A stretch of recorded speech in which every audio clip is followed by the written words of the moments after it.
আল্লাহ রাব্বুল আলামিন দু জায়গায় কিতাবের নামকরণ করেছেন, এই নামটা উল্লেখ করেছেন। এক জায়গায় বলছেন শাহরু রমাদানাল্লাযী উনজিলা ফীহিল কুরআন হুদাল লিন-নাসি ওয়া বায়িনাতিন মিনাল হুদা ওয়াল ফুরকান। জোরে বলুন আল্লাহু আকবার। আরেক জায়গায় বলছেন তাবারাকাল্লাযী নাযালাল ফুরকানা আলা আবদিহি লিয়াকুনা লিল আলামিনা নাযীরা।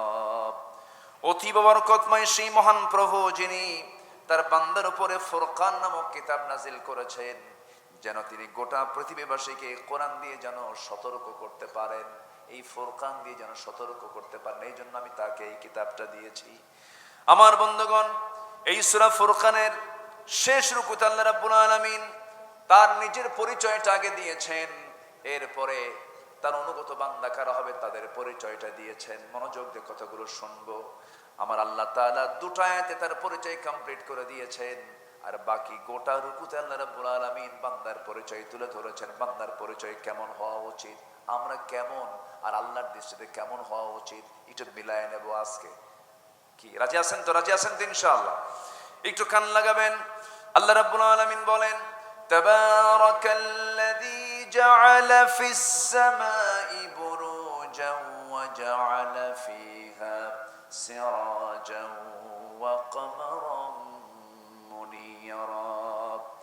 অতীব বরকতময় সেই মহান প্রভু যিনি আকাশে গ্রহরাজি সেট করেছেন এবং তাতে রেখে দিয়েছেন প্রদীপ্ত সূর্য এবং আলোকিত চাঁদ। আমার বন্ধুগণ, এমন বড় পরিচয় পৃথিবীর কেউ দিতে পারে না। এত বড় পরিচয় একমাত্র একজন দিতে পারেন। চিল্লায় বলুন, তিনি আমার কে? যিনি আকাশের মালিক, গ্রহরাজির মালিক, প্রদীপ্ত সূর্যের মালিক, আলোকিত চাঁদের মালিক। এত বড় পরিচয় কারো আছে? তাহলে আমার রবের পরিচয় সবচেয়ে ছোট না সবচেয়ে বড়? সবচেয়ে বড়। সূর্যটা এত আলো দেয়, এত তাপ দেয়, চৈত্রের খরতাপে টের পাওয়া যায়। এই সূর্যের কাছে যাওয়ার মতো ক্ষমতা পৃথিবীর কারণেই। সূর্যের আভ্যন্তরীণ তাপমাত্রা হলো 15 লক্ষ ডিগ্রি সেলসিয়াস তাপমাত্রা। আল্লাহু আকবার বলবেন। 15 লক্ষ ডিগ্রি সেলসিয়াস সূর্যের আভ্যন্তরীণ তাপমাত্রা। এটা এমনি এমনি চলে না। আল্লাহ তাআলা সেই জ্বালানির ব্যবস্থা করে দিয়ে পৃথিবী যেদিন সৃষ্টি হয়েছে সেদিন থেকে শুরু হয়েছে এটার যাত্রা। কিয়ামত পর্যন্ত সূর্য আলো দিয়ে যাবে। সব দায়িত্ব কার? আসতে বলবেন, সব দায়িত্ব কার? আল্লাহ পাকের। 1 মাস যদি সূর্য না ওঠে পৃথিবীর কোনো গাছগাছালি থাকবে? পৃথিবীর কোনো ফসলাদির ফসল হবে? হবে না। এই সূর্য দিয়ে সবকিছু তাজা রেখেছেন যিনি, তিনি আমার কে? আল্লাহ তাআলা। তিনি বলছেন আমি সেই রব যিনি সূর্যের মালিক, আমি আলোকিত চাঁদের মালিক, আমি গ্রহরাজের মালিক আমি। দ্বিতীয় আয়াতে আল্লাহ রাব্বুল আলামিন বলেন وَهُوَ الَّذِي جَعَلَ اللَّيْلَ وَالنَّهَارَ خِلْفَةً لِمَنْ أَرَادَ أَنْ يَذَّكَّرَ أَوْ أَرَادَ شُكُورًا। তিনি সেই মহান প্রভু যিনি রাতের ভিতরে দিন ঢুকায় দেন, দিনের ভিতরে রাত ঢুকায় দেন, রাতকে দিনের খিলফা করে দেন। আল্লাহ পাক এটাকে, আল্লাহ রাব্বুল আলামিন রাতের মধ্যে দিন ঢুকায় দিয়া, দিনের মধ্যে রাত ঢুকায় দিয়া বান্দাকে সুন্দর করে জীবনটা সাজানোর জন্য আল্লাহ পাক সুন্দর করে রাত দিয়েছেন, দিন দিয়েছেন। এই যে এখন গরমকাল, গ্রীষ্ম, বর্ষাকাল, এই সময়ে রাত বড় না দিন বড়? বলেন বলেন, এখন কি বড়? রাত বড় না দিন বড়?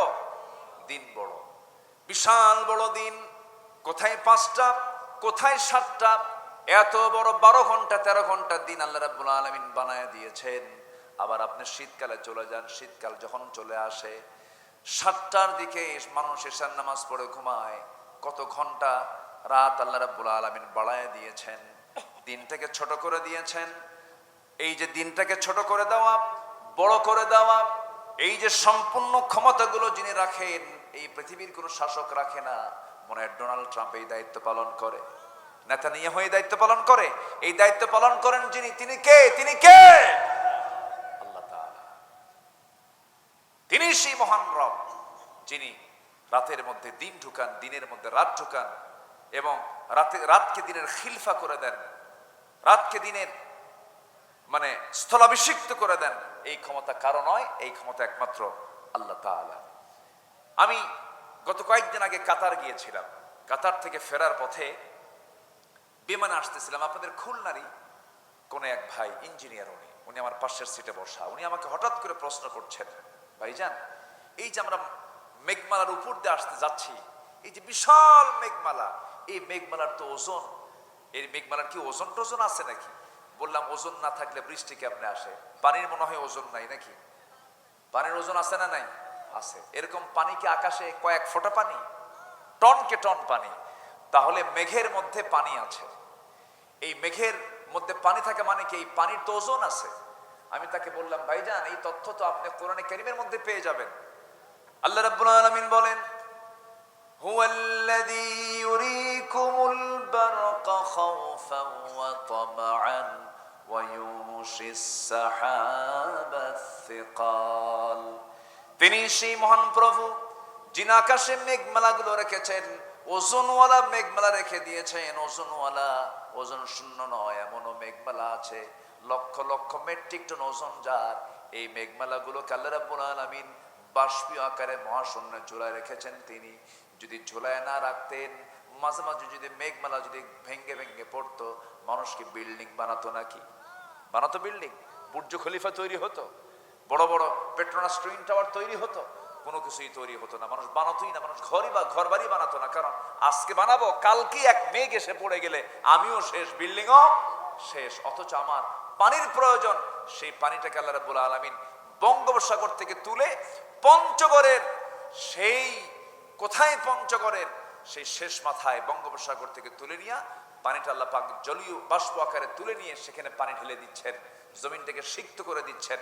তাহলে এই সিস্টেম না করে যদি আল্লাহ পাক পাইপ সিস্টেম করতেন, বঙ্গোপসাগর থেকে এক পাইপ নামায় দিয়া সেই পাইপ দিয়া বঙ্গোপসাগরের পানি পঞ্চগড়ে ঢেলে দেওয়া হবে। বলেন তো, বঙ্গোপসাগর কি বঙ্গোপসাগর থাকবে না পঞ্চগড় বঙ্গোপসাগর হবে?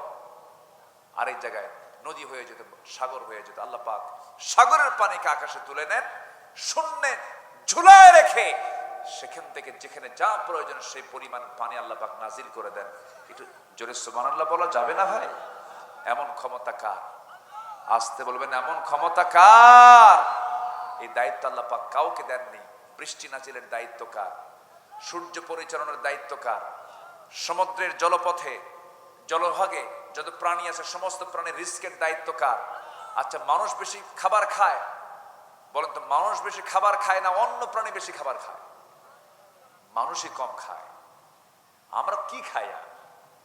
সেদিন দেখলাম জিওগ্রাফিক একটা চ্যানেলে দেখতে পেলাম, একটা তিমি তার বাচ্চাকে প্রত্যেক দিন সকাল বিকাল দুধ পান করায় মাত্র 50 থেকে 60 মণ। আচ্ছা বলেন তো, এই ক্ষেত্রে এখন এই নীল তিমি তার বাচ্চাকে যদি দুধ পান করায়, তার স্তন থেকে পাইপের মতো করে 3-4 ইঞ্চি মোটা পাইপের মতো করে দুধ বের হয়। সেই দুধ বাচ্চা খায়। সুবহানাল্লাহ বলবেন না? এবং সেই নীল তিমি যখন সমুদ্রের তলদেশে যখন খাবারের জন্য যখন সে নিচে নামে, নিচে যেতে নেয়, সে তার মাথার পিঠের উপরে আছে হলো ট্যাঙ্কি আছে, ট্যাঙ্কির ঢাকনাটা সে সরায় দেয়। টনকে টন পানি সেই ট্যাঙ্কির মধ্যে তুলে তার ওজনটা ভারী হয়ে যায়, আস্তে করে সে সমুদ্রের তলে চলে যায়।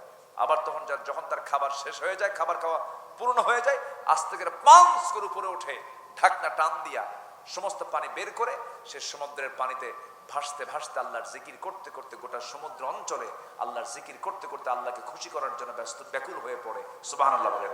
কুল্লু কদ আলিমা সালাতাহু ওয়া তাসবিহাহু, সব আল্লাহর তাসবিহ জপে প্রশংসা করে। শুধু জিকির করে না বান্দা, আল্লাহ শুধু মানে বান্দা শুধু আল্লাহর জিকির করতে কৃপণতা দেখায়। কোন প্রাণীর জিকিরের কোনো অভাব নাই। এই প্রাণীগুলো কে দেখেন বলেন তো? আল্লাহ দেখেন না? ডোনাল্ড ট্রাম্প দেখে? টনি ব্লেয়ার দেখে? কেউ দেখে না। কে দেখেন বলেন? কে দেখেন? আল্লাহ তাআলা দেখেন। এখন তো কি বলবো আর, আজকে গোটা দিনই দেখলাম সামাজিক যোগাযোগে মানুষের নাম ডোনাল্ড ট্রাম্প, কিন্তু আমাদের দেশে এবার কুরবানির আগ দিয়া একটা মহিষের নাম দিছে হলো ডোনাল্ড ট্রাম্প। বলা হলো মহিষের নাম ডোনাল্ড ট্রাম্প কেন হলো? বলতেছে যে এর আচার আচরণ অনেকটা ডোনাল্ড ট্রাম্পের মতো মিলে যায়, এই জন্য এর নাম ডোনাল্ড ট্রাম্প রাখছে। গত বছর এক গরু উঠছিল কুরবানির হাটে, সে গরুর নাম দিয়েছিল হলো তাহিরি গরু। বলা হলো তাহিরি নাম দিয়েছেন কেন? তাহিরি যেমন করে লাফালাফি করে, কথা শোনে না, ওর নাম তাহিরি রাখছে। নাম দিচ্ছেন নেতানিয়াহু। এবারও এক কোরবানির হাটে গরু তুলছেন, নাম হচ্ছে নেতানিয়াহু। বলা হলো নেতানিয়াহু নাম দেওয়া হলো কেন? বলতেছে যে নেতানিয়াহুর মতোই শুধু বোমাই মারে, থামে না, সবাই বলে মাইরো না, আর ও মারতেই থাকে। ও আমার একটা কথা শোনেন, এই জন্য ওর নাম রাখছি হলো নেতানিয়াহু। আচ্ছা বলেন তো, আমাকে একজন প্রশ্ন করেছে সেদিন, হুজুর এই নামে যে পশু কিনবে, ওই পশু কি কুরবানি করলে কুরবানি হবে? আমাকে আবার এই প্রশ্ন করছে। আচ্ছা নাম যে দিছে তার দোষ না গরুর দোষ? বলেন তো দোষটা কার? যে নামটা দিছে তার দোষ হবে, গরুর তো কোনো দোষ নাই। তো এই জাতীয় নাম দেওয়া ঠিক নয়, এটা দৃষ্টিকোট, এটা ইসলাম সম্মত নয়। মানুষের নামকে আপনি বিকৃত করবেন কেন? মানুষের নাম বিকৃতি করার কোনো এখতিয়ার আল্লাহ পাক পৃথিবীর কোনো মানুষকে দেননি। সূরা হুজরাত পড়লে এগুলি স্পষ্ট হয়ে যাবে। আমার কাউকে কোন নামে তার মন খারাপ হয়ে যাবে এমন কোন নামে আমরা তাকে ডাকবো না। ওইদিকে যাচ্ছি না আমি। তাহলে পৃথিবীর সমস্ত মানে রিস্কের মানে খাদ্য ডিপার্টমেন্টের সকল দায়িত্বগুলো একমাত্র পালন করেন যিনি এককভাবে, তিনি আমার চিল্লায় বলুন কে? আল্লাহ তাআলা। আল্লাহ তাআলা তার নিজের পরিচয়টা দু আয়াতে শেষ করে দিয়েছেন শর্ট করে। এবার বলছেন বান্দা শোনো, আমি তো এত বড় মহাপরাক্রমশালী রব, আমি তোমার কাছে পরিচয় তুলে ধরি, সেই পরিচয়গুলো তোমার মধ্যে নিয়ে আসো। এই পরিচয়গুলো আমরা আমাদের মধ্যে নিয়ে আসবো, জোরে বলি ইনশাআল্লাহ। আর একটু সময় কথা বলবো, এই পয়েন্টগুলো আমরা 17টা পয়েন্ট, 17টা বৈশিষ্ট্য আমরা আমাদের ভিতরে যদি নিয়ে আসতে পারি, আল্লাহর ওয়াদা ওই বান্দা জান্নাতে চলে যাবে। জোরে বলেন সুবহানাল্লাহ। আল্লাহ রাব্বুল আলামিন বলেন এক নাম্বার কাজ হলো কি? আল্লাহ রাব্বুল আলামিন বলেন ওয়া ইবাদুর রাহমানিল্লাযীনা ইয়ামশুনা আলাল আরদি হাওনা ওয়া ইযা খাতাবাহুমুল জাহিলুনা ক্বালু সালামা। নাম্বার 1 হলো আল্লাহর পছন্দের বান্দা যারা, তারা হবে অত্যন্ত বিনয়ী। জমিনে তারা উগ্রতা নিয়ে চলবে না, তাদের ব্যবহার হবে অত্যন্ত মার্জিত ব্যবহার। উগ্রতা তাদের মধ্যে থাকবে না, ক্ষিপ্রতা তাদের মধ্যে থাকবে না। আমার নবীজি একদিন ইহুদির কাছ থেকে কিছু টাকা ধার নিয়েছিলেন, নির্দিষ্ট দিনের কথা উল্লেখ করে অমুক দিন তোমাকে দেওয়া হবে। সে ইহুদি করলো কি, নির্দিষ্ট দিন আসার আগেই নবীর কাছে সে বলছে আমি তোমার কাছে যে টাকাটা পাই সেই টাকাটা আজকে আমাকে এই মুহূর্তে দিতে হবে। রাসূল বলছেন আমি তোমার কাছ থেকে যে নিয়েছি সেই দিনটা এখন আসে নাই, যে ওয়াদা করে নিয়েছে সেই দিনটা না আসা পর্যন্ত আমি তোমাকে কেমন করে দেব? এই কথা শোনা মাত্র ইহুদি করলো কি, আমার নবীজির কাঁধে ছিল একটা চাদর, চাদরটা জোরে টান মেরে ধরেছে। টান মারার সঙ্গে সঙ্গেই নবীজির ঘাড়ের কিছু গোশতের অংশ চামড়া ছিলে গেল, লাল হয়ে গেছে, রক্ত বের হওয়ার মতো হয়ে গেছে, এত জোরে টান মেরেছে। সঙ্গে সঙ্গে সামনে দাঁড়িয়ে থাকে ওমরে ফারুক রাদিয়াল্লাহু তাআলা আনহু যখন দেখতে পেলেন, বলুন তোমরের মতো মানুষ এমন চিত্র দেখতে পান, তিনি কি ঠিক থাকবেন নাকি? ঠিক থাকার কথা নাকি? তরবারি বের করে বলছেন ইয়া রাসূলুল্লাহি ইয়া হাবিবাল্লাহি, এমন আচরণ যে ইহুদি আমার চোখের সামনে দেখালো, আপনি শুধু আমাকে ইঙ্গিত দিয়ে দেন, মস্তকটা আমি মাটির সঙ্গে মিশায়া দেব, দেহটা মাটির সঙ্গে মিশায়া দেব। রাসূল বলছেন ওমর রে, তুমি তাকে কোনো কিছুই করতে যেও না, কারণ আমি তার কাছে ঋণী হয়ে আছি, আমি তাকে মাফ করে দিলাম। আমার নবীজির এমন আচরণে ইহুদি দূর থেকে চোখের পানি ফেলতে ফেলতে নিজেই আশ্চর্য হয়ে বলছে হারে, এত বড় বিনম্রতার মূর্ত প্রতীক যে লোকটার মধ্যে আমি পেয়েছি, এমন বিনম্র আচরণ যার মধ্যে পেয়েছি, এমন বিনয়ী মানুষ তো সাধারণ কোনো মানুষ হতে পারে না। আমাকে তাড়াতাড়ি আপনি পড়িয়ে দেন আশহাদু আল্লা ইলাহা ইল্লাল্লাহু ওয়াহদাহু লা শারীকা লাহু ওয়া আশহাদু আন্না মুহাম্মাদান আবদুহু ওয়া রাসূলুহু। আমার বন্ধুগণ, বিনয়ী হতে হবে, বদমেজাজি হওয়া যাবে না। আমার নবীর সামনে মসজিদে নববীর ভিতরে আরেক ইহুদি এসে নবীর চোখের সামনে সাহাবা একরামকে সামনে রেখে দাঁড়ায় দাঁড়ায় হেঁটে হেঁটে পেশাব করতেছে মসজিদের ভিতরে। বলুন তো এই সমস্ত দৃশ্য যদি সাধারণভাবে দেখা হয়, সহ্য তো করার কথা নয়। সুন্দরবন লাগোয়া খুলনা অঞ্চলের সীমান্তবর্তী জেলা সাতক্ষীরার সদর উপজেলার বৈকারি ইউনিয়নের অন্তর্গত কাথন্ডা কায়ারপাড়া ইয়াং মুসলিম জেনারেশন কর্তৃক আয়োজিত এক যুগ পূর্তি উপলক্ষে আয়োজিত দুদিন ব্যাপী তাফসীর মাহফিল 2026 মহৎ আয়োজনের সম্মানিত সুযোগ্য সভাপতি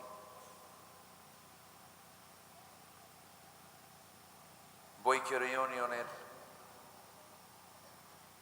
সম্মানিত চেয়ারম্যান পদপ্রার্থী মাস্টার শফিকুল ইসলাম, আজকের মাহফিলের বরেণ্য অতিথিবৃন্দ, আমার পূর্বে কথা বলেছেন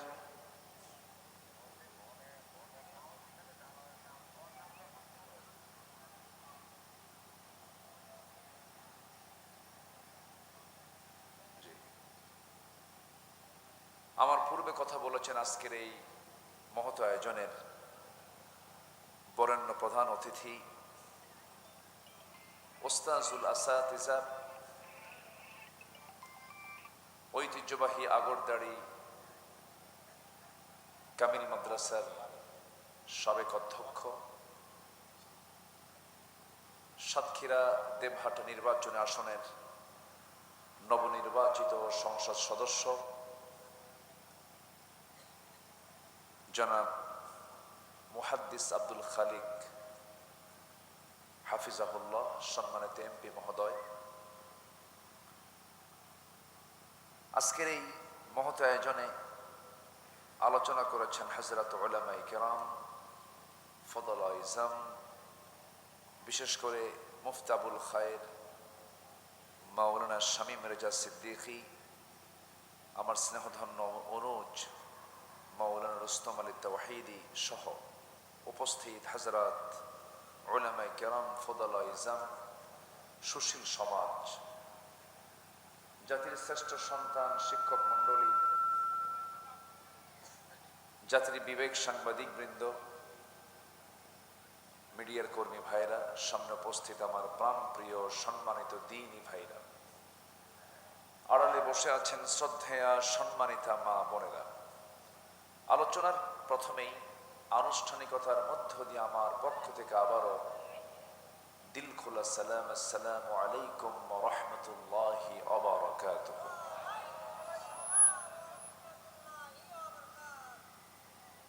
সবাই কেমন আছেন বলুন?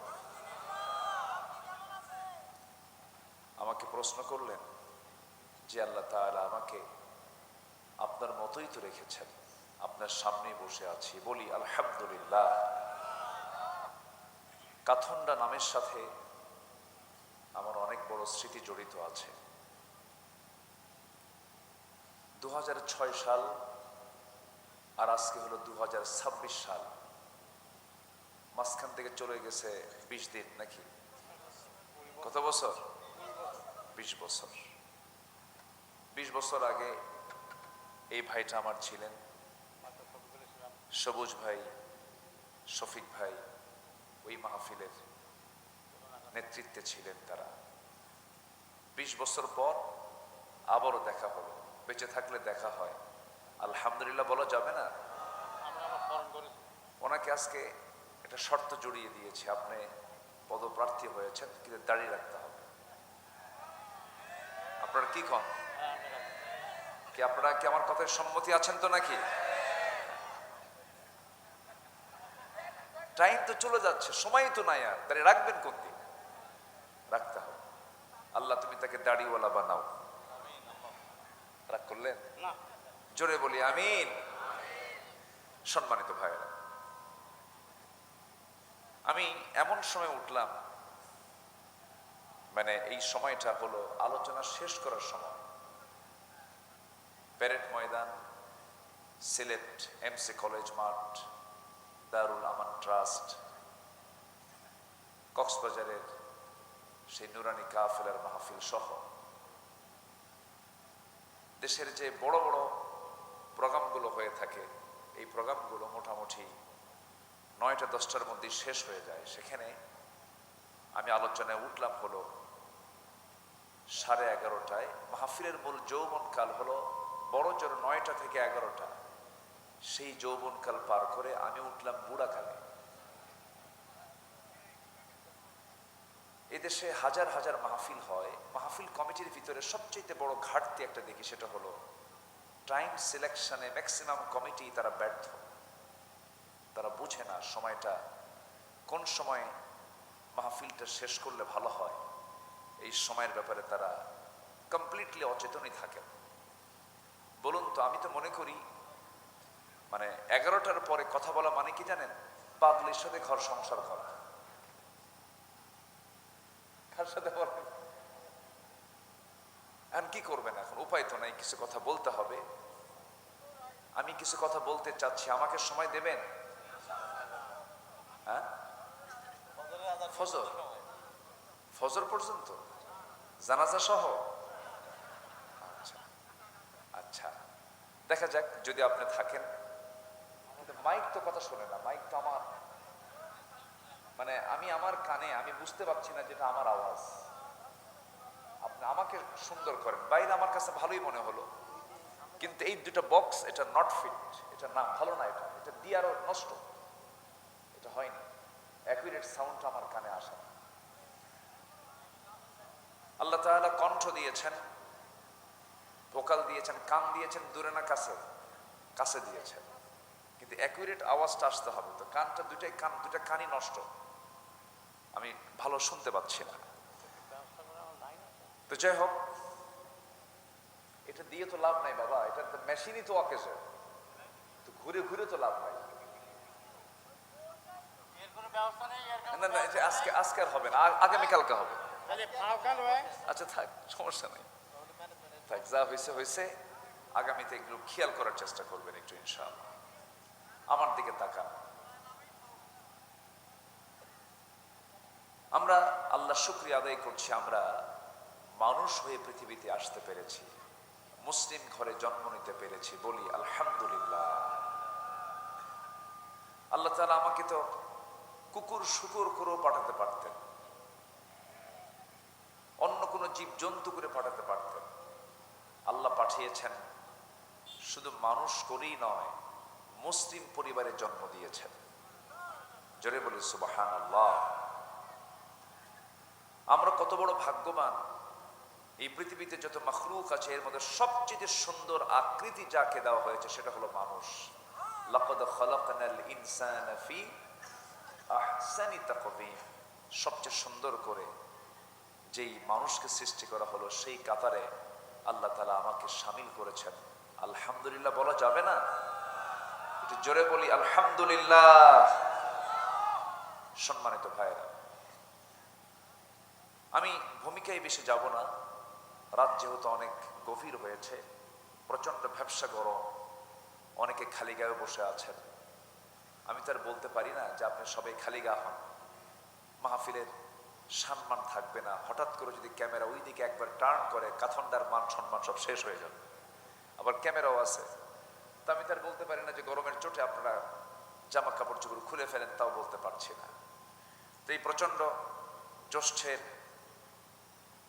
জ্যৈষ্ঠ আষাঢ়ের এই রসালো মাসের প্রচন্ড গরমে, যে গরমে আম পাকে, জাম পাকে, সেই পাকার মাসে আপনারা কষ্ট করে বসে আছেন জান্নাতের টুকরায়।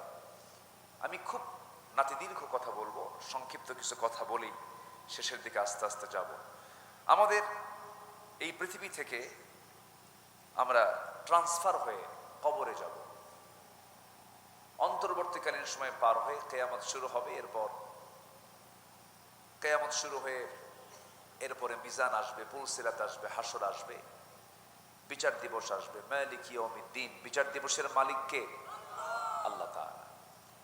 এই যে আমাদের ডেস্টিনেশন গুলো আল্লাহ পাক সবকিছু দিয়ে দিয়েছেন, কোথা থেকে কোথায় যাব সবকিছুর পরিচয় আমরা যে কিতাবে পাই, সেই কিতাবটার নাম কি বলুন তো? সেই কিতাবটার নাম কি? এর মধ্যে সূরাতুল কিয়ামাহ আছে, কিয়ামত নামে একটা সূরা আছে।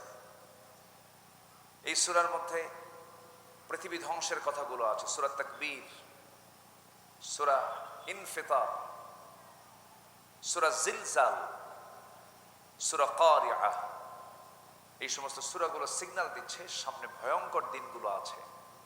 আমরা সামান্য বৈশাখের ঝড়ের বিজলি দেখলি চমকাই, ও চমকায়, আমরাও চমকে উঠি, আমরা ভয় পাই। কিন্তু মহা একটা বিস্ফোরণ ঘটবে, মহা ঝাঁকুনি হবে, মহা ভূমিকম্প হবে, এমন দিন সামনে আছে না নাই? আছে। এই আকাশ থাকবে না, সব ভেঙ্গে ভেঙ্গে পড়বে। কি একটা ভয়ঙ্কর দিন সবার সামনে কিন্তু সুস্পষ্ট। কোরআন আল্লাহ পাক এটা কোরআনে স্পষ্ট করে জানিয়ে দিয়েছেন। তো এই ভয়টা যদি কিয়ামত, কবর, জাহান্নাম, বিচার, এই সমস্ত বিষয়ের জ্ঞান যারা যত গভীর থাকবে, সে আল্লাহওয়ালা তত গভীর হয়ে যাবে। আল্লাহু আকবার বলে। আল্লাহওয়ালা হওয়ার জন্য এই সমস্ত জ্ঞানগুলো খুব জরুরি। এই জন্য আল্লাহ রাব্বুল আলামিন গোটা কোরআনে কারীমের 3 ভাগের 1 ভাগ জুড়েই আল্লাহ পাক আখিরাত নিয়ে কথা বলেছেন, আখিরাতের বক্তব্য তিনি দিয়েছেন। আল্লাহ রাব্বুল আলামিন বলেন, ইযা সুলসিলাতিল আরদু সিলসালাহা ওয়া আখরাজাতিল আরদু আথকালাহা ওয়া ক্বালাল ইনসানু মা লাহা আল কারিআতু মাল কারিআতু ওয়া মা আদরাকা মাল কারিআহ ইয়াওমা ইয়াকুনুন নাসু কাল ফারাশিল মাবসুস। জোরে বলুন আল্লাহু আকবার। কিয়ামতের দিন আকাশ কেমন হবে? ইদাস সামাউন ফাতারাত ওয়া ইদাল কাওয়াকিবু ইনতাসারাত। সূর্য কেমন হবে? ইদাস শামসু কুওয়ারাত ওয়া ইদান নুজুমু কাদারাত। এমন একটা দিন আসবে সূর্য সংকুচিত হয়ে যাবে। আধুনিক সায়েন্স বলছে দিন যত যাচ্ছে সূর্যের আকার তত সংকোচন হয়ে আসতেছে। একদিন মহা সংকোচন হবে, তারকাগুলো ছিটকে ছিটকে পড়বে, পৃথিবী ধ্বংস হয়ে যাবে, আকাশের সমস্ত কিছু সব ভেঙ্গে ভেঙ্গে পড়বে। মনে হয় আমাদের মিল ইন্ডাস্ট্রিজ বিল্ডিং গুলো ঠিক থাকবে? ঠিক থাকবে? আকাশই তো থাকবে না, আকাশ ফেটে ফেটে পড়বে, সূর্য তার কার্যক্ষমতা হারায় ফেলবে, সব ওলট পালট শুরু হয়ে যাবে। ওয়াকালাল ইনসানু মা লাহা। মানুষ বলবে কি হলো, এ তো সব সাজানো গোছানো, সব কিছু তো আজকে ধ্বংসের দিকে চলে যাচ্ছে। তো এমন মহাপ্রলয় সবার সামনে আছে, সবার সামনে এই দিনটা অপেক্ষা করছে। এবং এই দিনকে যারা নিয়ে বেশি ভাববে তারাই সুপথে টিকে থাকবে। যারা এই দিন নিয়ে যারা অচেতন, এই দিনের ব্যাপারে যাদের, ওই কিয়ামতের দিন নিয়ে যাদের কোনো পেরেশানি নাই, তারা এই পৃথিবীতে কখনো ভালো হতে পারে না। মানুষ ভালো হবে দুনিয়ার চিন্তায় না আখিরাতের চিন্তায়? বলেন, একটু ভালো করে বলেন, মানুষ কি ভালো হবে দুনিয়ার চিন্তায় না আখিরাতের চিন্তায়? আখিরাতের চিন্তায়। আখিরাতের চিন্তা যার যত গভীর হবে সে তত আল্লাহওয়ালা হবে। সম্মানিত ভাইয়েরা, সম্মানিত বন্ধুগণ, একটু মনোযোগ দিয়ে কথাগুলো শুনুন। আমার কথার মধ্যে একটু রসকস কম। আমি সাতক্ষীরার মানুষ তো আবার খুব আন্দোলন প্রিয়। ম্যাক্সিমাম আলোচকের, সাতক্ষীরা আলোচকের নামের শেষে এরকম জিহাদি লাগানো থাকে এবং এবং তারা খুব অত্যন্ত মানে কাঁপানো কণ্ঠ দিয়ে, আগুন ঝরানো বক্তৃতা দিয়ে তারা মাতিয়ে তোলেন। আমার মধ্যে আবার এই তবিয়তটা খুব বেশি নাই, পারি না তা না। এখন আপনি চিৎকার করে লাভ কি? হাসিনাই তো নাই, ঠিক আছে না? আমরা কিছু দর্শ শুনি, আমরা কিছু আলোচনা শুনি, আমরা কোরআনের একটু গভীরতায় চলে যাই, একটু আলোচনা আমরা শুনি। সম্মানিত ভাইয়েরা, সম্মানিত বন্ধুগণ, সম্মানিত দ্বীনি ভাইরা, আমরা ইতিহাসে পড়েছি, কোরআনে দেখেছি ফেরাউন জুলুম করেছিল। আল্লাহ পাক তাকে নীল নদের পানি দিয়া, পেট ভরায় দিয়া, মানে পটকা মাছের মতো দুনিয়া থেকে বিদায় করে দিয়েছেন। এবং আল ইয়াওমা নুনাজ্জিকা বিবাদানিকা, এবং তার লাশটা মমি করে পৃথিবীবাসীর জন্য একটা শিক্ষা নেওয়ার জন্য এখনো মিশরের কায়রোতে তাকে মমি করে রাখা হয়েছে। পৃথিবীর যারা নব্য ফেরাউন তারা সেখানে মাঝে মাঝে গিয়ে একটু সাক্ষাৎ করে আসবে ওর মুরিদ হয়ে আসার জন্য। কি কথা বলেন নাই?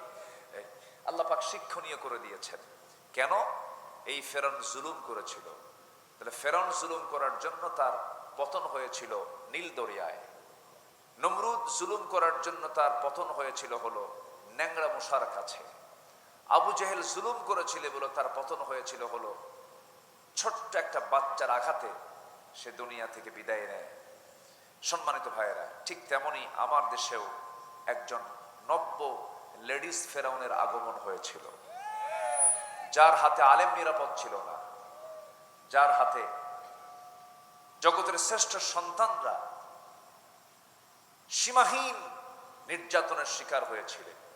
এখান থেকে সামান্য দূর মুহাদ্দিস আব্দুল খালেক মন্ডল, প্রিন্সিপাল অধ্যক্ষ, জীবন্ত শহীদ আমি তাকে বলতাম যখন তিনি বেঁচে ছিলেন, তার বাড়িকে বুলডোজার দিয়ে ভাঙ্গে চুরমার করে দেওয়া হয়েছিল। কি আমি কি ভুল বলতেছি নাকি? তো একটা বাড়ি ভেঙ্গে চুরমার করে দেওয়া হলো, একটা নিরাপদ মানুষগুলোকে ধরে, আল্লামা সাইদির মতো মানুষকে ধরে একদম চিকিৎসার নামে হসপিটালাইজড করে বিষ প্রয়োগ করে তাকে শহীদ করে দেওয়া হয়েছে। বেশি দিন লাগেনি, উনি দুনিয়া থেকে বিদায় নেওয়ার 1 বছরও পার হয়নি, আল্লাহ পাক এই জুলুমের অবসান ঘটিয়ে ওনার দেওয়া 25 বছরের আগের বক্তৃতার বাস্তবায়ন আল্লাহ পাক ঘটিয়ে দিয়েছেন। উনি বলেছিলেন, গাছের গোড়ায় নাড়া দেব, মামু বাড়ি দিল্লি গিয়ে পড়বা। বলেন তো কলিকাতা আছে না নাই? কলকাতা এখান থেকে কি বেশি দূরে? ঢাকা দূরে না কলকাতা দূরে? ঢাকা দূরে, কলকাতা কাছে। আসাম ছিল, ত্রিপুরা ছিল, রাজস্থান ছিল, হায়দ্রাবাদ ছিল, ইউপি ছিল, কত প্রদেশ ছিল ভারতের মধ্যে, কোথাও পড়ে নাই। পড়ছে কোথায়? দিল্লিতে। বোনের বাড়ি লন্ডন ছিল, বিয়েই বাড়ি আমেরিকা ছিল, কোথাও পড়ে নাই। পড়ছে কোথায়? মামুর বাড়িতে। আল্লাহ পাক তার কথাকে কবুল করে নিয়েছেন। এমন একটা সময় আসবে যে সময় পালানোর জন্য একটা ইঁদুরের গর্ত খুঁজে পাবে না, পায় নাই, কলার পাতায় শুয়েছিল। ঠিক কিনা বলেন? তো এই জন্য জুলুম করলে তার অবসান ঘটায় দেন, তার দায়িত্ব নিজে নেন যিনি, তিনি কে? এদিকে আমরা শুনলাম না দেখলাম? বলেন, শুনলাম না দেখলাম? ইতিহাস পড়লাম না ইতিহাস দেখলাম? আমরা ইতিহাসের সাক্ষী হয়ে আছি। অতএব রামিসার এই ধর্ষণ কাণ্ড, আসিয়ার ধর্ষণ কাণ্ড, রুটিন অর্কের মতো চাঁদাবাজি কাণ্ড, এই সমস্ত চিত্রগুলো চিত্রায়িত হওয়ার জন্য এই জুলুমের অবসান হয়নি। আমরা এগুলোকে দেখতে চাই না। আমরা নতুন বাংলাদেশকে সাজাতে চাই পৃথিবীর কোন আইন দিয়ে নয়, আল্লাহর আইন দিয়া। এবং এই আইন দিয়ে প্রতিষ্ঠার জন্য সবচেয়ে বেশি ভূমিকা পালন করেছেন, সঠিক রায় দিয়েছেন যে জেলার মানুষ, সেই জেলার নাম হলো সাতক্ষীরা। বলি আলহামদুলিল্লাহ। আপনারা যে এমপিকে পেয়েছেন এবং পার্শ্ববর্তী কালীগঞ্জ আশাসনীর যে এমপি মহোদয়, এই 2জন এমপিকে যে আপনারা পেয়েছেন, আমি আমার জরিপে আমি দেখেছি পার্লামেন্টে 300 পার্লামেন্টেরিয়ানের ভিতরে সবচেয়ে উচ্চ শিক্ষিত বড় আলেম 2জন ব্যক্তি, মুহাদ্দিস আব্দুল খালেক, মুহাদ্দিস রবিউল বাশার। ইলমের তবকায় তারা অনেক উচ্চ মানের। সম্মানিত ভাইরা, আপনারা বড় ভাগ্যবান। বলি আলহামদুলিল্লাহ। 2-1টা তো আবু জেল থাকতেই পারে, মনে হয় নাই সাতক্ষীরায়? আসতে বলবেন না, আছে না নাই? আছে না নাই? কারণ 2-1টা না থাকলে খেলবেন কার সাথে? দরকার আছে না নাই? আচ্ছা, ফেরাউন না থাকলে কি মুসা খেলতে পারতেন, লড়াই করতে পারতেন? হক এবং বাতিলকে চেনার জন্য বাতিলের দরকার আছে না নাই? আচ্ছা, আমার নবী আবু জেহেল, মুসা ফেরাউন, ইব্রাহিম নমরুদ, এটা যুগে যুগে ছিল। হাবিল, আপন ভাই হাবিল, কাবিল, এটা ছিল, আছে, থাকবে। এটা নিয়ে হতাশার কোনো কারণ নেই। আমরা আমাদের মূল লক্ষ্যে পৌঁছতে চাই। আমরা আমাদের কাঙ্ক্ষিত লক্ষ্য যেটা, সেটা হলো আমরা জান্নাত পেতে চাই। কি পেতে চাই বলেন তো? জান্নাত। কিন্তু জান্নাত পেতে হলে তো তার লাইনই থাকতে হবে। কি লাইন থাকতে হবে? আল্লাহ রাব্বুল আলামিন সুন্দর করে আমাকে আপনাকে দরদ দিয়ে ডাকতেছেন, ইয়া আইয়াতুহান নাফসুল মুতমাইন্নাতুর রজিই ইলা রাব্বিকি রাদিয়াতাম মারদিয়াহ। ফাদখুলি ফি ইবাদি ওয়াদখুলি জান্নাতি। তুমি আমার বান্দা হয়ে যাও, তুমি আমার দাসত্ব করা শুরু করে ফেলো, আমার জান্নাত তুমি পেয়ে যাবে। শর্ত হলো দাসত্ব ইবাদত কারো করা যাবে না, ইবাদত দাসত্ব করতে হবে একমাত্র জীবনের সকল জায়গায় কার দাসত্ব, কার হুকুম মানতে হবে? আল্লাহর হুকুম মানতে হবে।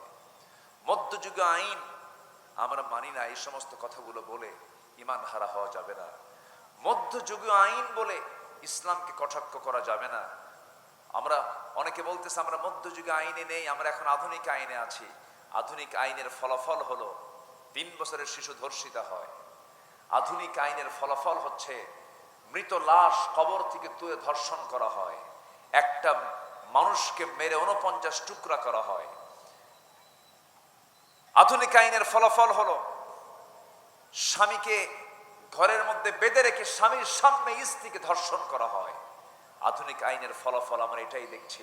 অতএব সকল আইনকে বাতিল করে মুসলমানদের সবচেয়ে বড় জরুরি হলো, সবচেয়ে বড় ফরজ কাজ হচ্ছে সকল আইনকে উৎখাত করে আল্লাহর আইনকে জমিনে বাস্তবায়ন করা। বাড়িতে লেগেছে আগুন, নিভানোর জন্য কি দরকার বলেন? কি দরকার? বাড়িওয়ালা হাউমাউ করে কান্দে আর চিৎকার করে বলে, আর্তচিৎকারে আকাশ বাতাস মুখরিত করে বলে, ও আমার ভাইরা, হৃদয় বিদারক ভাবে ডাকতেছে আর বলতেছে, ভাইরা আমাকে বাঁচাও, আমার বাড়িতে আগুন লেগেছে, কে আছো আমাকে বাঁচাবে? পাশে দিয়ে যাচ্ছিল একজন, ভ্যানে করে 1 ড্রাম ডিজেল নিয়ে যাচ্ছিল। যখন শুনছে আমারে বাঁচাও, বিসমিল্লাহ বলে 1 ড্রাম ডিজেল দিছে ঢেলে। আগুন কমবে না বাড়বে? বাড়বে। আরেকজন যাচ্ছিল ভ্যান ভর্তি লাকড়ি খড়ি নিয়ে, দিছে বিসমিল্লাহ বলে ঢেলে। আগুন কমবে না বাড়বে? বাড়বে। আগুন নিভবে তো পেট্রোল ডিজেল অকটেন দিয়ে আর ওই লাকড়ি খড়ি দিয়ে নয়। আগুন নেভানোর জন্য লাগবে কি? পানি। আমার বন্ধুগণ, 47 সাল 14 আগস্ট 15 আগস্ট প্রথম ভারত পাকিস্তান স্বাধীনতা লাভ করলো। এরপর 71-এ আবার নতুন করে বাংলাদেশ স্বাধীন হলো। এরপরে 71 থেকে শুরু করে নিয়ে আজকে 2026 চলতেছে। দেশ কতবার স্বাধীন হলো, এরপরে কত রাজা আসলো, কত শাসক আসলো, কত প্রকার শাসন আমরা দেখলাম, কত সংসদ গঠন হলো, সব কিছু হলো। সত্যি করে বুকে হাত দিয়ে বলুন তো, আজ পর্যন্ত আমরা কি ভালো আছি নাকি? আমরা কি নিরাপদে আছি, ভালো আছি? আমি সন্ধ্যার সময় যখন মাহফিলে ঢুকতেছিলাম, ভাবলাম আজকে আমার মাহফিল শেষে ফিরতে হবে হলো উত্তরবঙ্গের দিকে, ওইদিকে মাহফিল, রংপুরের দিকে, বগুড়ার দিকে আমাকে ফিরতে হবে। ভাবতেছি যাবো কেমনে, রাত্রেবেলা নিরাপত্তা আছে কিনা। মনে মনে আমার মনের কথা বলছিলাম, চিন্তা হচ্ছিল, টেনশন হচ্ছিল। ওইদিকে একটা জন ছিল, এখন একটু কমে গেছে। ঝিনাইদহ কালীগঞ্জ এই জনটাতে ডাকাতের পরিমাণটা খুব বেশি হতো এক সময়। আমি একদিন ডাকাতের কবলে পড়েছি, তো এই জাতীয় চিন্তা মাথায় কাজ করছিল। আচ্ছা বলেন তো, এই চিন্তা কি মাথায় আসতো যদি ইসলাম থাকতো? যদি ইসলাম থাকতো এমন চিন্তা কি মাথায় আসতো? আসতো না। ইসলাম যদি থাকে, আল্লাহ পাক নিজে ওয়াদা করছেন। আল্লাহ পাক কি বলছেন? আল্লাহ রাব্বুল আলামিন বলেন, লিইলাফি কুরাইশিন ইলাফিহিম রিহলাতাশ শিতাই ওয়াস-সাইফ ফালইয়াবুদু রাব্ব হাযাল বাইতিল্লাযী আত'আমাহুম মিন জু'ইন ওয়া আমানাহুম মিন খাউফ। জোরে বলুন আল্লাহু আকবার। তোমরা কি ক্ষুধামুক্ত থাকতে চাও নাকি? তোমরা কি টেনশন মুক্ত থাকতে চাও নাকি? ত্রাস মুক্ত থাকতে চাও নাকি? ক্ষুধা দারিদ্র মুক্ত যদি থাকতে চাও, একটা কাজ তোমাদের করতে হবে। সূরা কুরাইশ বলে দিচ্ছে, তারা হলো কারো গোলামি করা যাবে না, একমাত্র গোলামি করতে হবে, আইন মেনে চলতে হবে। চিৎকার মেরে বলুন কার? আল্লাহ। সে আল্লাহর বিধান তো আমার দেশে নাই, বরঞ্চ মদকে হারাম করা হয়েছে কোরআনে। সেই মদের বিল সংসদে আইন আকারে পাশ করা হয়েছে। সুদকে আল্লাহ পাক হারাম করেছেন। সুদ কি দুর্বল হারাম না মজবুত হারাম? বলেন তো, সুদ খাওয়া কি ছোটখাটো হারাম? বলেন বলেন বলেন বলেন, বড় হারাম। সুদ আজকের সমাজের রন্ধ্রে রন্ধ্রে ঢুকে আছে। তবে কাথনটায় কোনো সুদ টুদ নাই তো? বইকেরিতে সুদ আছে? আছে, সুদ খায়। কেউ উঠবেন না, এখন উঠলি কিন্তু কব এই লোকটা সুদ খায়। বসেন, একটু বসেন। 12টার পরে ওয়াজ করা খুব কঠিন, ওয়াজ করাও কঠিন, ওয়াজ শোনাও কঠিন। একটু মনোযোগ দিয়ে কথাগুলো আমরা শুনি। শেষ ক্লাস তো, শেষ ক্লাস একটু কষ্টের হয়। আমি সবাইকে নিয়ে, আমি কিন্তু অনেক দূরে যাব। আপনি যত দূরে যাবেন তার চাইতে আমি অনেক দূরে যাব। সেই কোথায় রংপুর, বগুড়া, কোথায় সেই সিরাজগঞ্জ যাব আমি। আপনাকে সাথে নিয়ে একসঙ্গে দোয়া করে আমরা নিরাপদে বাড়ি ফিরতে চাই। সবাই জোরে বলি ইনশাআল্লাহ। একটু বসুন। সম্মানিত ভাইয়েরা, একটু মনোযোগ দিয়ে কথাগুলো শুনতে হবে। তাহলে 71 থেকে 2026 আমরা কি পেলাম? সুদ পেলাম, মদ পেলাম, জেনার লাইসেন্স পেলাম, কিন্তু নামাজের আইন পাশ পেলাম না। যাকাত প্রতিষ্ঠার জন্য কোন আইন পাশ দেখলাম না। যাকাতের বিপরীত পেলাম হলো সুদ, আর বৈধ সম্পর্ক বিয়ের বিপরীতে পেলাম আমরা হলো জেনা, বেশ্যাবৃত্তির লাইসেন্স দেওয়া হলো। তাহলে আমরা কি এই জন্য দেশকে স্বাধীন করেছিলাম? বলেন তো, আমরা কি এই জন্য দেশকে স্বাধীন করেছিলাম? সম্মানিত ভাইয়েরা, এই জাতীয় কথা যখন আমরা বলতে যাই তখন আমাদেরকে বলা হয় রক্ষণশীল, মৌলবাদী, ফান্ডামেন্টাল।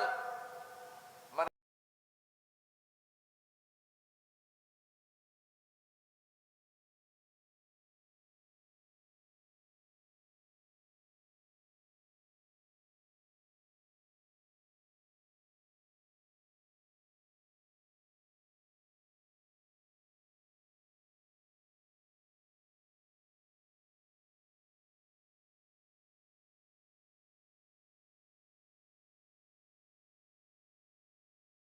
বলি সুবহানাল্লাহ। সূরাতুল ফুরকান থেকে আমি কিছু কথা আজকে বলতে চাচ্ছি। সময় লাগবে আরো বেশ কিছু সময়। সময় দিচ্ছেন তো? সময় দিচ্ছেন তো? কারো কোনো আপত্তি নেই? জোরে বলি ইনশাআল্লাহ। বলুন তো সূরার নাম কি বললাম? সূরাতুল ফুরকান। ফুরকান মানে হচ্ছে যা দিয়ে সত্য মিথ্যা যাচাই করা হয়। ফুরকান যার নাম, কোরআন তার নাম। এই কিতাবের নাম হলো ফুরকান। এই কিতাবের নাম কি? ফুরকান। যখন সে পেশাব করতেছিল, ওই সাহাবী ওমর ফারুক দাঁড়িয়ে গেলেন, খেপে গিয়ে বলছেন, ইয়া রাসূলুল্লাহ, এত বড় অদ্ভুত আচরণ, এত বড় বেয়াদবি আচরণ, আমি তাকে দুনিয়া থেকে বিদায় করে দেব। রাসূল বলছেন, ওমর, তাকে বাধা দিও না, সেই কাজটা করে যাক। সে পেশাব করা শেষ করে ফেল। যখন সে তার শৌচকার্য শেষ করে ফেলেছে, পেশাব করা শেষ করেছে, লুঙ্গি টুঙ্গি ঝাড়া দিয়া যখন সে মসজিদ থেকে বের হয়ে যাবে, আমার নবীজি কিচ্ছুই বললেন না। ওমরে ফারুক তরবারি নাঙ্গা করে উঁচু করে বলছেন, হুজুর, আসামি তো চলে যায়। রাসূল বলছেন, ওমর, তুমি তাকে বাধা দিও না, সে চলে যাক, সে তো বোঝে নাই। মসজিদটা নাপাক মুক্ত করা দরকার, মসজিদটা পরিষ্কার করা দরকার, বালতি হাতে নিয়ে নাও। দূর থেকে ইহুদি দেখে, আর চোখের পানি ফেলতে ফেলতে বেকারার হয়ে শেষ পর্যন্ত সে বুঝতে বাধ্য হয়। সে বলে ফেলা, হারে, এত বড় উদার চিত্ততার মানুষ তো সাধারণ কোনো মানুষ নয়। নবীর হাতে বায়াত নিয়ে বলে ফেলে, আশহাদু আল্লা ইলাহা ইল্লাল্লাহু ওয়াহদাহু লা শারীকা লাহু ওয়া আশহাদু আন্না মুহাম্মাদান আবদুহু ওয়া রাসূলুহু। আমার বন্ধুগণ, প্রতিশোধ নিয়ে জয় হয় না মাফ করে জয় হয়? বলেন বলেন বলেন বলেন। মাফ করলে জয় হয়ে যায়। আমার নবীজি মক্কা বিজয় যেদিন করেন, শুধু 17 জনকে তালিকায় নিয়েছিলেন। 17 জনকে তালিকায় নিয়ে বললেন, আজকের এই ফতে মক্কার দিনে, মক্কা বিজয়ের দিনে সবাইকে আমি রাসূল সাধারণ ক্ষমা করে দিলাম। শুধু 17 জনকে মাফ করা হলো না। এই 17 জনের তালিকার মধ্যে আমার নবীর সারা জীবনের বিরোধিতাকারী আবু জেহেলের সন্তান ইকরামাও ছিলেন। তিনি সাহাবী, পরে ইসলাম কবুল করেছেন। রাসূল বলেন, ইকরামাকে যেখানেই পাবা সেখানে শেষ করে দিবা। আমার নবীজি কত বড় উদার ছিলেন, কত বড় বিনয়ী ছিলেন। ইকরামার স্ত্রী এসে সামনে দাঁড়ায় এবং আমি কালিমা পড়তে চাই, তিনি কালিমা পড়ে মুসলমান হয়ে গেলেন। এরপরে বলছেন, ইয়া রাসূলুল্লাহি, আমার স্বামীর নাম ইকরামা ইবনে আবু জেহেল, আপনি তো তার বিরুদ্ধে হত্যার হুলিয়া জারি করেছেন। আমার স্বামী যদি ইসলাম কবুল করে, আপনি তাকে মাফ করবেন নাকি?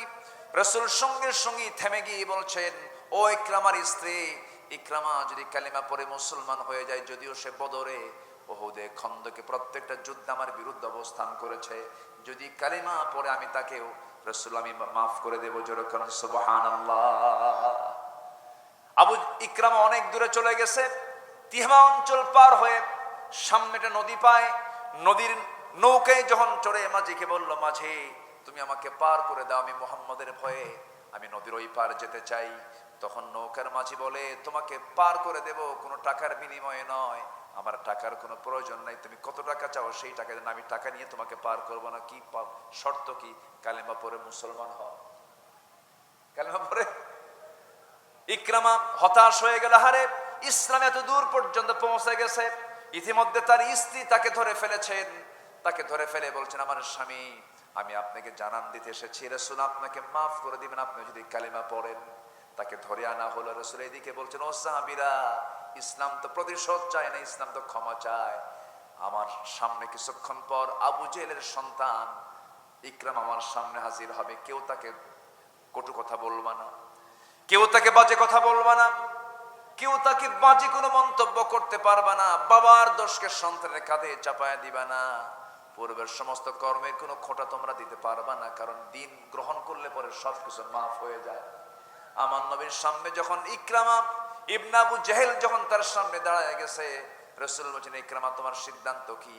হাত তাগায় দিয়ে কালিমা পড়ে মুসলমান হয়ে গেছে। সঙ্গে সঙ্গে বলছেন, ইয়া রাসূলুল্লাহ, আমি যত বিরোধিতা করেছি জীবনে, এটার বদলা অনুযায়ী আমি একটা নেক কাজ করে, ভালো একটা কাজ করে আমি দুনিয়া থেকে বিদায় হতে চাই। এই কথা রাসূলের সামনে তিনি ওয়াদা করলেন। আমার বন্ধুগণ, রাসূল যদি প্রতিশোধ পরায়ণ হতেন, রাসূল যদি প্রচন্ড রাগী হতেন, ক্ষিপ্র মেজাজি হতেন, এমন সিদ্ধান্ত নিতে পারতেন না। এই জন্য দিন প্রচারের জন্য, দিন প্রতিষ্ঠার জন্য একটা বান্দার মধ্যে সবচেয়ে বড় গুণ থাকা দরকার ক্ষিপ্রতা, বদমেজাজ না বিনয়? বলেন বলেন বলেন, কি দরকার? কি দরকার? কি দরকার? বিনয় দরকার। 17 বছর বিগত সরকারের চরিত্র যা ছিল, এই চরিত্র কি মুসলমানদের চরিত্র হতে পারে? তাদের মতো কি মুসলমান হতে পারে? হতে পারে না। তারা অনেক কিছুই করেছে, ঝুলায় ঝুলায় মানুষ মেরেছে, আমার নামে মামলা দিয়েছে, আমি নিজে ভুক্তভোগী ছিলাম, কোনো কারণ ছিল না, কোরআনের কথা বলেছে। এই সাতক্ষীরাতে এসপি অফিস আমাকে পরপর 2 থেকে 3 বার আমাকে মাহফিল প্রাঙ্গণ থেকে, মাহফিলের স্টেজ থেকে আমাকে ধরে নিয়ে যাওয়া হয়েছে, ভারুখালী থেকে নিয়ে চলে গেছে। আপনাদের মুহাদ্দিস আব্দুল খালেক সাহেব 3 দিন পরে ফোন দিয়েছেন, আমার খোঁজ খবর নিয়েছেন। তো এই যে অত্যাচারগুলো করা হয়েছে, এটা কি একটা বিনয়ী মানুষ, ইমানদার মানুষকে এই সমস্ত কাজ করতে পারে? বলেন, পারে? পারে পারে পারে পারে না। ওরা যা পারবে আমরা তা পারবো না, আমরা তো পারবো না, আমরা তো করবো না। ওরা প্রতিশোধ নেবে, আমরা মাফ করে দেব। ওরা গালি দেবে, আমরা তাদেরকে বুকের মধ্যে টেনে নেব। ওরা আমাদেরকে শাস্তি দেবে, আমরা ওদেরকে মাফ করে দেব। এটা হচ্ছে ইমানদার বান্দাদের বৈশিষ্ট্য। আল্লাহ পাক বলছেন, বিনয়ী হও, দুনিয়া তুমি জয় করতে পারবে। উদার হও, তোমার কাছে সবাই চলে আসবে। সম্মানিত ভাইয়েরা, সমাজের মধ্যে সব মানুষ একরকম না, কিছু লোক আছে জাহেল, বোঝেই না। আছেন এরকম লোক? ইমানদার কি করবে? ইমানদার তাদের সঙ্গে তর্ক বিতর্ক করবে না। আল্লাহ পাক তাও শিখাই দিচ্ছেন। আল্লাহ পাক কি বলছেন? ওয়াইদা খাতাবাহুমুল জাহিলুনা ক্বালু সালামা। জাহেলদের সামনে যখন তোমরা দাঁড়াবে, শুধু সালাম দিয়ে বিদায় নেবে, কোনো কথাবার্তা বলার দরকার নাই। কথা বললে তো সে বুঝবেই না, তার সঙ্গে কথা বলে আপনি কি করবেন? নাম্বার 3 হলো ইমানদার বান্দারা, আল্লাহর অনুগত বান্দারা, রাত যখন সে আসবে দিনের আলোতে, নামাজ তো পড়বি, রাত যখন হয়ে যাবে, এই গভীরতা দেখে, অন্ধকার দেখে বান্দার মধ্যে ভয় চলে আসবে। আরে এই অন্ধকার একদিন কবরের মধ্যে চলে আসবে। রাত যখন গভীর হবে, সবার চোখে ঘুম থাকবে, কিন্তু আল্লাহর পছন্দের বান্দা যখন রাতের বেলা গভীর হয়ে যাবে, চোখের পানি ফেলে ফেলে ডুকরে ডুকরে রুকু সিজদার মধ্যে কান্নাকাটি করবে।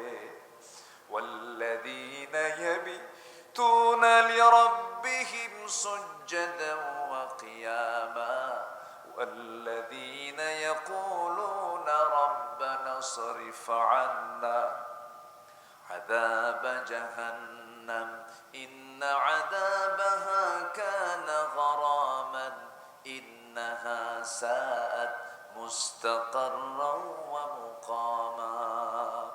রাত যখন গভীর হয়ে যাবে, সিজদায় কিয়ামে দাঁড়িয়ে দাঁড়িয়ে চোখের পানি ফেলে ফেলে কাঁদবে এবং জাহান্নাম থেকে বাঁচার জন্য আকুতি করবে। জাহান্নাম তেমন ভয়ঙ্কর জায়গা রে ভাই। এই যে সূর্য দেখতে পাই, এই সূর্য পৃথিবী থেকে 13 লক্ষ গুণ বড়। এই সূর্যকে যদি জাহান্নামের মুখে যদি ঠেলে দেওয়া হয়, জাহান্নামের মুখে যদি ফেলে দেওয়া হয়, মুহূর্তের মধ্যেই জাহান্নামের মধ্যে সূর্য নিখোঁজ হয়ে যাবে। সূর্য কি হয়ে যাবে? নিখোঁজ হয়ে যাবে। এমন ভয়ঙ্কর জাহান্নাম সবার সামনে অপেক্ষা করছে। আমার আপনার জীবনের সফলতার জন্য মাস্টার্স ডিগ্রি, পিএইচডি ডিগ্রি, দুনিয়ার সমস্ত যশকৃতি অর্জন এটা আমার মূল লক্ষ্য নয়। আমার আপনার জীবনের সবচেয়ে বড় অর্জন হলো, সবচেয়ে বড় সফলতা হলো ফামান যুহজিহা আনিন নার ওয়া উদখিলাল জান্নাহ ফাকাদ ফাজ। যে ব্যক্তি জাহান্নাম থেকে মুক্ত হয়ে জান্নাত পেল, সেই হলো মূলত পাস। আল্লাহু আকবার বলেন। এটাই হলো মূলত সফলতা, জাহান্নাম থেকে বেঁচে জান্নাত লাভ করা। এজন্য এই গুণগুলো অবশ্যই অর্জন করতে হবে। বিনয়ী হতে হবে, অজ্ঞদের সঙ্গে সালাম দিয়ে বিদায়ী হতে হবে, রাত জেগে জেগে সেজদা কিয়াম করতে হবে, জাহান্নাম থেকে বাঁচার আকুতি করতে হবে। নাম্বার 5 হলো অপচয় করা যাবে না। কি করা যাবে না বলেন? অপচয় করা যাবে না। অপচয়কারী কখনো জান্নাতের গন্ধ পাবে? আমার দেশের সম্পদের অপচয় আছে না নাই? আসতে বলবেন না, আছে না নাই? সম্পদের মহা অপচয় হয়। কোটি কোটি টাকা সম্পদের অপচয় করা হয়েছে বিগত সময়গুলোতে। এখনো যে হচ্ছে না তা নয়। জনগণ, আমার দেশের জনগণ তো অত্যন্ত পরিশ্রম প্রিয়। এই পরিশ্রম প্রিয় জাতিকে যদি একটু কাজে লাগানো যেত, দেশ অনেক দূর এগিয়ে চলতো। মালয়েশিয়া, আধুনিক মালয়েশিয়াকে সাজিয়েছে আমার দেশের শ্রমিকরা। আধুনিক দুবাইকে সাজিয়েছে আমার দেশের শ্রমিকরা। এরপর আধুনিক কাতারকে সাজিয়েছে আমার দেশের শ্রমিকরা। তাহলে সেই শ্রম যদি আমার দেশের শ্রমিকরা দিতে পারতো, আমার দেশ কোথায় চলে যেত? সম্মানিত ভাইয়েরা, সম্মানিত বন্ধুগণ, এর জন্য সবচেয়ে বড় বাধা হচ্ছে অপচয়। অপচয় থেকে আমাকে আপনাকে বাঁচতে হবে। অপচয় করা যাবে না। টাকা থাকলে অপচয় করা যাবে না। টাকা আছে, আমি 4টা গাড়ি কিনলাম, আমার একটা গাড়ি হতো। ওই অপচয়কারীকে আল্লাহ পাক উপর করে জাহান্নামের মধ্যে ফেলবেন। এমন অপচয় করার, সম্পদকে নষ্ট করা মানুষ আমার দেশে আছে না নাই? বিড়ি খাওয়া তো অত্যন্ত সওয়াবের কাজ। যদি আপনার সারা জীবনের বিড়ির হিসাব যদি দেওয়া হয়, এরকমও সিগারেট খোর আছে আমার দেশে, মদ খোর আছে, যারা সারা জীবনে কোটি কোটি টাকার মদ আর সিগারেট খাইছে। আছে না নাই বলেন? আছে না নাই? আছে। অথচ এই খাদ্যটা আল্লাহ পাক হালাল করেছেন না হারাম করেছেন? আপনাদের খুলনা অঞ্চলে কুষ্টিয়ার দিকে সবচেয়ে বেশি তামাকের আবাদ হয়। আমি একদিন তামাকের ওই জমির পাশে দিয়ে আমি আমার গাড়ি নিয়ে আসতেছিলাম। তো হঠাৎ করে থামলাম, থেমে ভাবলাম যে এই মাঠকে মাঠ, এই তামাকের চাষ, পাতাগুলো এত সুন্দর দেখতে, পাতার চেহারা দেখে মনে হয় আমিও খাই। মানে পাতাগুলো খুব সবুজ, মানে সবুজ এবং খুব মানে কি বলে টসটসা, একদম খুবই মানে মজবুত পাতা। এই যে লাউ গাছ আছে না, লাউ গাছের পাতাগুলো, এটার কতটুকু তরুতাজা, তার চৈত্য তরুতাজা হচ্ছে এই তামাকের পাতাগুলো যখন সেটা কাঁচা থাকে। পরে তো পেকে যায়, পরে এটা আবার পড়ে বিভিন্ন সিস্টেম করে। তো এই পাতাগুলো দেখে ভাবলাম যে এই পাতাগুলো লাগাইছে, কিন্তু বেড়া কোথায়? এক লোককে ডাক দিয়ে বললাম, ভাই এই যে মাঠকে মাঠ লাগাইছে, বেড়া নাই, কিছু নাই, এই পাতাগুলো কি ছাগল গরু খায় না? এটা সব নষ্ট হয়ে যাওয়ার কথা। হুজুর, এটা কুত্তাও খায় না। কি কথা কি বুঝতেছেন? এটা কুকুরও খায় না। তাহলে তামাক পাতার ক্ষতিকর দিক 4 পা জানোয়ার জানে। কুত্তা বোঝে, কুকুর বোঝে, শুকুর বোঝে, ছাগল বোঝে, ভেড়া বোঝে, দুম্বা বোঝে, উট বোঝে, সব বোঝে। 4 পা বোঝে, কয় পা বোঝে না? 2 পা বোঝে না। খালি খায়, খাইতে আছে, খাওয়ার উপরে আছে। খাবেন না। স্মোকিং করা যাবে না, এটা অপচয়। পান খান, আপনি পান খেতে পারেন, পানের রস ভালো, কিন্তু পানের সাথে আবার হাকিমপুরী রহমতুল্লাহ আলাইহি কেন? এখানে কথা আছে। ও কানপুরও আছে। কানপুরি মেইন। আপনি কোন পুর? আচ্ছা ঠিক আছে, তাহলে কোন পুরটুর খাওয়া যাবে না, রহমতপুরও না, হাকিমপুরও না, কিচ্ছু খাওয়া যাবে না। আল্লাহ সকল অপচয় থেকে আমাদেরকে বাঁচান। জোরে বলি আল্লাহুম্মা আমিন। আপনি খুলনা ক্যান্সার হসপিটালে যান, আপনি ঢাকা ক্যান্সার হসপিটালে যান, যে কোনো ক্যান্সার হসপিটালে যান, গিয়ে প্রশ্ন করবেন যতগুলো রোগী আছে ক্যান্সারের মূল কারণ কি? 90% পেশেন্টের হিস্টরি হলো শুধু নেশার কারণে তাদের ক্যান্সার হয়েছে। এটা অপচয়, এটা নষ্ট। লা ওয়ালা তুলকু বিআইদিকুম ইলা তাহলুকা, এটা করা যাবে না। আমার কথা মনে রাগ করতেছেন? হুজুর কিভাবে যে মার দিচ্ছেন আল্লাহ জানে, রাগ করা যাবে না। এরপর মিতব্যয়ী হব, আমরা অপচয় করব না, মিতব্যয়ী হব, যেখানে যে খরচ সেই খরচটা আমরা করব। নাম্বার 7 হচ্ছে আল্লাহ ব্যতীত কাউকে না ডাকা। নাম্বার 8 হলো হত্যা না করা। আমার দেশে হত্যাটা কঠিন কাজ না সহজ কাজ? সহজ কাজের রূপ নিয়েছে। নাম্বার 9 হলো জেনা না করা। নাম্বার 10 হলো তৌবা করা, জেনা না করা। জেনার পরিবেশ আজকে আমার দেশের কঠিন না সহজ? বিয়ে সহজ না জেনা সহজ? বলেন, বিয়ে সহজ না জেনা সহজ? জেনা সহজ, বিয়েটাই কঠিন হয়ে গেছে। তাহলে এটা তো ইসলামের সমাজ নয়। আর ইসলামের সমাজে জেনাটা হবে দারুণ কঠিন। এই ঘটনা ঘটবেই না, কারণ জেনা করলেই আল্লাহ পাক বলছেন তাকে কি করো, কতল করে দুনিয়া থেকে শেষ করে দাও। আমার দেশে কি কতলের কোনো সিস্টেম আছে? কতলের কোনো সিস্টেম নেই। ওই যে নাটোরের রামিসা হত্যার যে হত্যাকারী, কি নাম ওর? সোহেল। এই যে সোহেলটা হত্যা করেছে, ধর্ষণ করে আবার তাকে হত্যা করেছে, দুইটা অপরাধ। ইসলাম যদি ক্ষমতায় থাকতো, ক্ষমতায় যদি ইসলাম প্রতিষ্ঠা পেত, কোনো কথা নেই, সঙ্গে সঙ্গে জায়গা মতো স্পট হয়ে যেত, ঠিক কিনা বলে? কিন্তু বড় আফসোস, ধর্ষিতা কবরবাসী হয়ে যায়, ধর্ষক জমিনে বেঁচেই থাকে। এই চিত্র আমরা বাংলাদেশে রাখতে চাই না। আগামীর বাংলাদেশ হবে কোরআনের বাংলাদেশ, আগামীর বাংলাদেশ হবে ইসলামের বাংলাদেশ, আগামীর বাংলাদেশে নামাজ কায়েম হবে, আগামীর বাংলাদেশে যাকাত প্রতিষ্ঠা হবে। এমন দৃশ্য দেখতে চান কারা কারা? হাত উঁচু করে দেখান মুসলমান।